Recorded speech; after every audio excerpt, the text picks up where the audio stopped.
Welcome back to At Home. We're back here with Lise, Janelle, and we're just talking about relationships, especially between that struggle of balance in your life between work and family. And you know, we're thinking about how people have so many stressors at work alone, and then they bring them home, all of those with them.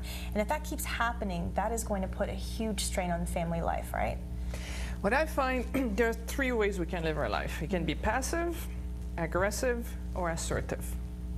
Whenever you're passive in one area of your life, you say yes, yes, yes, yes, when you also want to say no, but you still keep saying yes.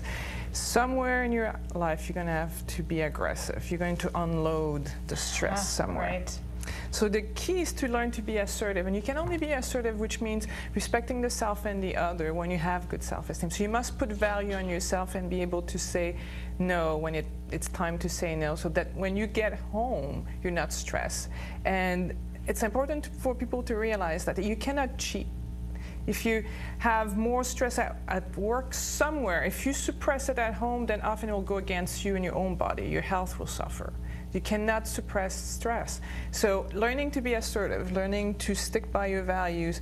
If you want to work 8 hours a day and then you're in a position where you have to work 11, 12 hours a day, then you need to really question why you're doing it, how long can you do it for, because otherwise that stress is going to come somewhere else in your life. It's kind of easy to get in the grind too, right, where you just keep doing it day in, day out, and then it's almost like you need to step back and say, you know what, I got to reevaluate this. Either, you know, I have to say to my boss that I can't do these hours anymore, or change has to be made, or you actually try to find a new position, try to find a new job.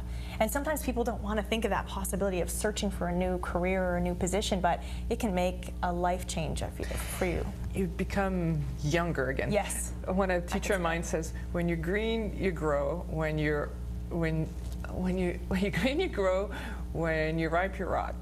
Oh, that's good. That's perfect. Wow. I love it. Yeah. That's good. So starting all over again makes you think differently, gets you to be more creative, brings new passion, new energy.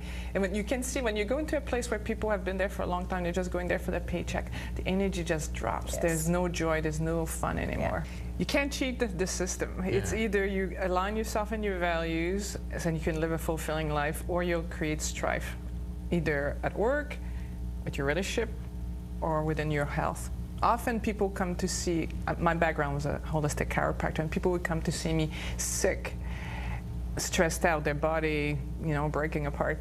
And the reason would be that they were working too hard.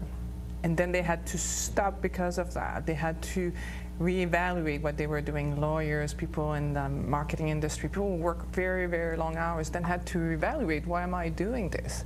And often it was because of fear that they were not good enough, so they had to prove to somebody they were good enough.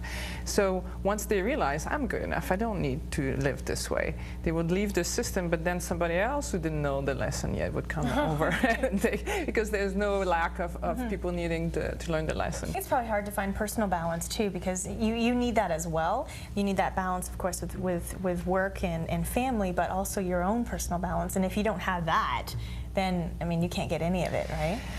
To have a fulfilling relationship with anybody else, you need to first have a relationship with the self. And we have only 24 hours in a day and 7 days in a week.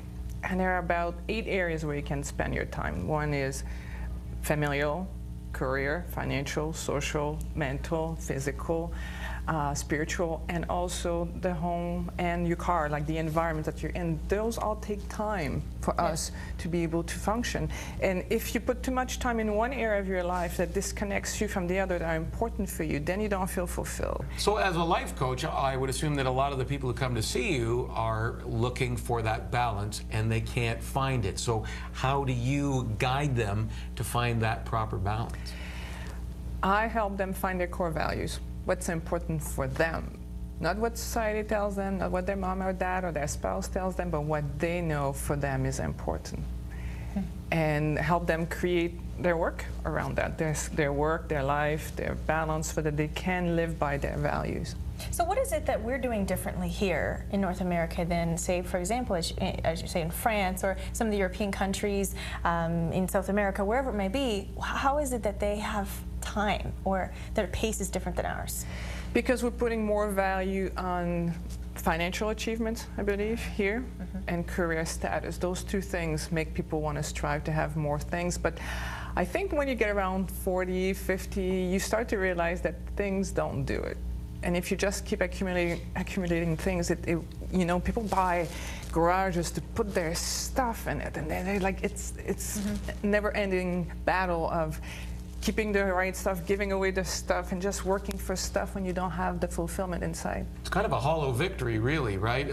And I agree. I think as you get older, you start to get more of a sense of what's really important in your life. When you're younger and you're trying to establish yourself and you're doing all those things to get there, and then all of a sudden you may get to a certain point, it's like, well, yeah, this is okay, but what else is there? And that's when you start really looking at the important things, like your personal life, your family life, right?